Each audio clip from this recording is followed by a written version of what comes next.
Olá, pessoal! Sejam bem-vindos ao nosso curso de Cálculo 1. Eu sou o professor Tiago de Oliveira e na aula de hoje vamos fazer uma apresentação do cálculo.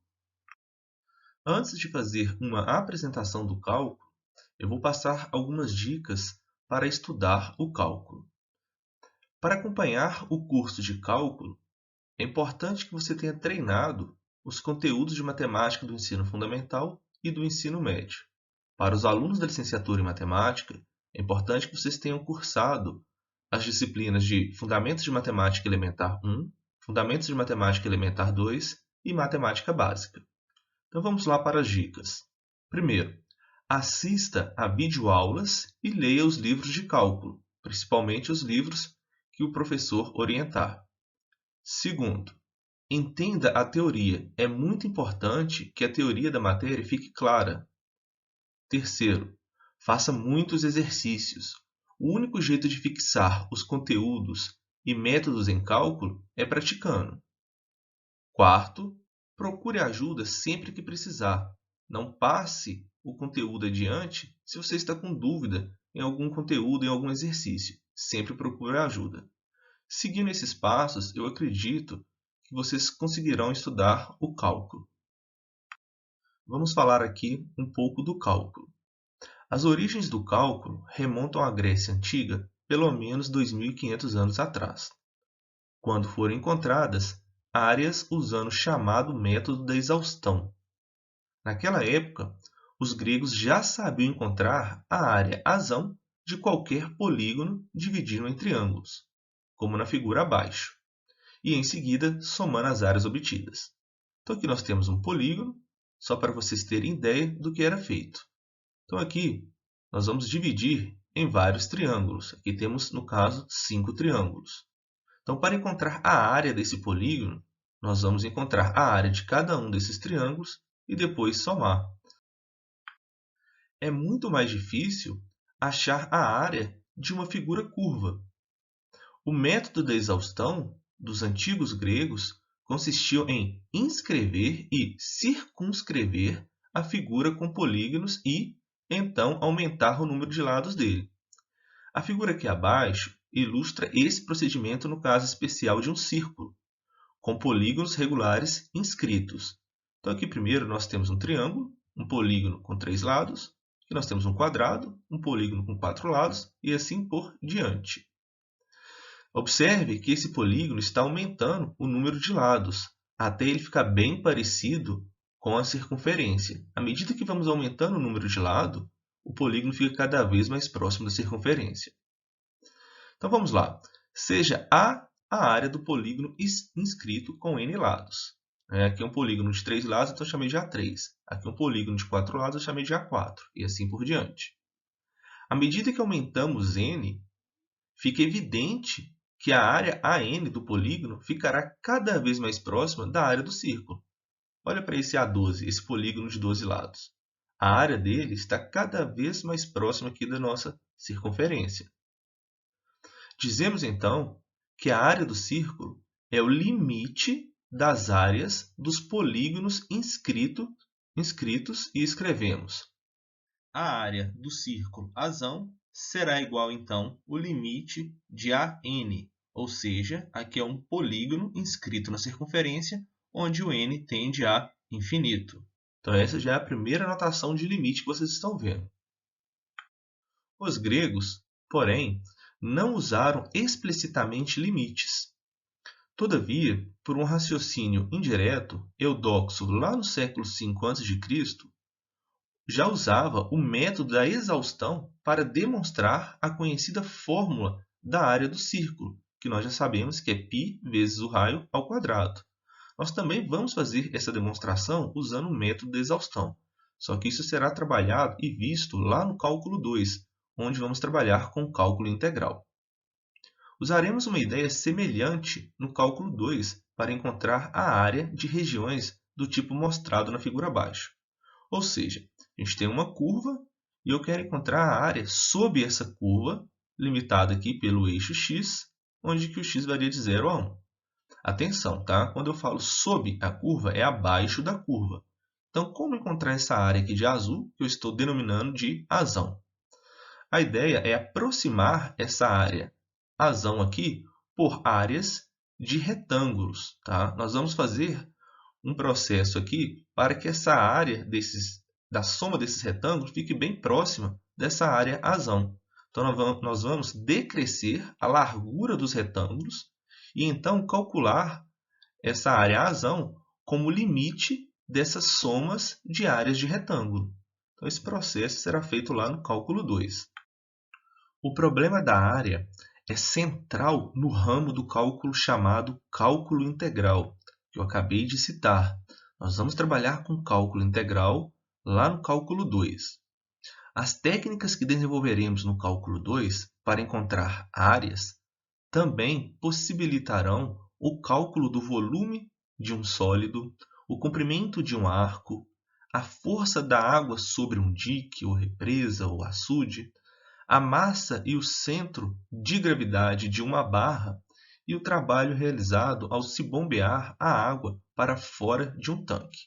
Então, tudo isso aqui que eu acabei de falar, nós vamos trabalhar lá no cálculo 2. Nós acabamos de ver o problema da área, que dá origem ao cálculo integral. Agora vamos trabalhar com o problema da tangente, que vai dar origem ao cálculo diferencial. Foco no nosso curso de cálculo 1. Considere o problema de tentar determinar a reta tangente t a uma curva com equação y igual a f de x em um dado ponto P. Então, aqui nós temos o nosso plano cartesiano, nós temos uma curva que eu estou chamando de y igual a f de x, e temos uma reta tangente t nessa curva justamente no ponto P.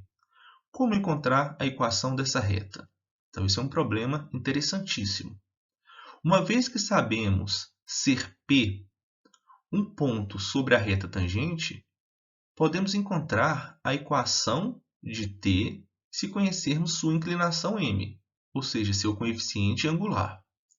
O problema está no fato de que, para calcular a inclinação, é necessário conhecer dois pontos, e sobre t temos somente o ponto P. Então, o que vamos fazer para encontrar essa inclinação? Então, vamos lá. Para contornar esse problema, vamos determinar primeiro uma aproximação para o coeficiente angular m, ou seja, para a inclinação da nossa reta tangente t. Para isso, vamos tomar um ponto sobre a curva próximo do ponto P. Vou chamar esse ponto de Q. Ele terá coordenadas x e f de x. O nosso ponto P tem coordenadas a e f de a. Em seguida, vamos calcular a inclinação dessa reta azul, ou seja, dessa reta secante que passa aqui nos pontos P e Q. Já sabemos lá do ensino médio, né? Dado uma reta onde temos dois pontos, é possível calcular o coeficiente angular, ou seja, a nossa inclinação. No nosso caso, vai ser o f de x menos f de a sobre x menos a. Imagine agora o ponto Q movendo-se ao longo da curva em direção a P. Então, imagine que esse ponto esteja aproximando de Q. Nós vamos conseguir encontrar uma aproximação para M. Vamos para o próximo slide.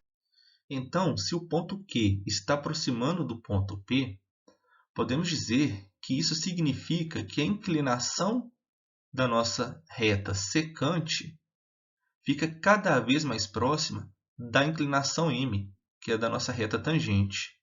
Isso é denotado por M, o coeficiente angular da reta aqui de vermelho, é denotado por limite do coeficiente angular PQ quando Q está aproximando de P.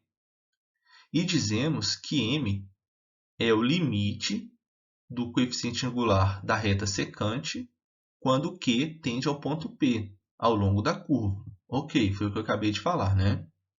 Uma vez que x tende a A, uma vez que x esteja aproximando de A, quando Q está aproximando de P, ou seja, quando Q tende a P, também podemos usar essa fórmula aqui, né, do coeficiente angular para reescrever essa equação aqui de cima.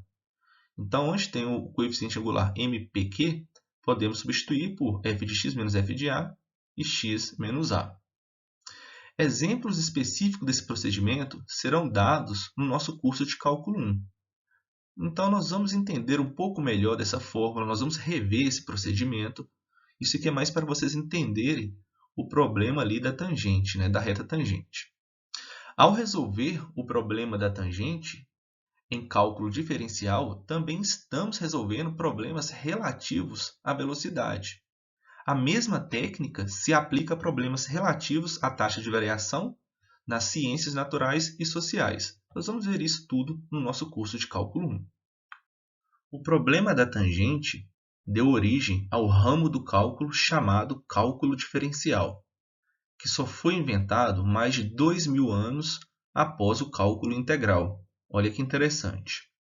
As principais ideias por trás do cálculo diferencial devem-se ao matemático francês Fermat e foram desenvolvidas pelos matemáticos ingleses John Wallis, Isaac Barrow e Isaac Newton, e pelo matemático alemão Leibniz. Os dois ramos do cálculo e seus problemas principais, o da área e o da tangente, apesar de parecerem completamente diferentes, têm uma estreita conexão. Os problemas da área e da tangente são problemas inversos, em sentido que será explicado lá no cálculo 2. Então, aqui nós temos aqui a fotinha do Leibniz e a fotinha do Newton. Nós acabamos de ver que o conceito de limite surge de problemas tais como encontrar a área de uma região, a tangente a uma curva. Nós não vimos, mas o conceito de limite também é usado para encontrar a velocidade de um carro, por exemplo, ou a soma de uma série infinita. Então, quando formos começar a trabalhar com o cálculo, vamos começar com os limites. Em cada um dos casos, o tema comum é o cálculo de uma quantidade como limite de outras quantidades mais facilmente calculáveis. É essa ideia básica que coloca o cálculo à parte de outras áreas da matemática. Na realidade, poderíamos definir o cálculo como o ramo da matemática que trata de limites. Então, no nosso curso de Cálculo 1, vamos começar a trabalhar com os limites. Com o cálculo, é possível resolver os seguintes problemas: determinar uma aproximação para os valores de qualquer função, esboçar o gráfico de qualquer função, determinar os pontos de máximo ou mínimo de qualquer função, calcular a área de qualquer região plana, calcular o volume e a área da superfície de qualquer sólido, calcular o comprimento de qualquer curva e muito mais, Os slides foram elaborados com base nas notas de aula do Stuart Cálculo Volume 1. Pessoal, um grande abraço e até a próxima videoaula.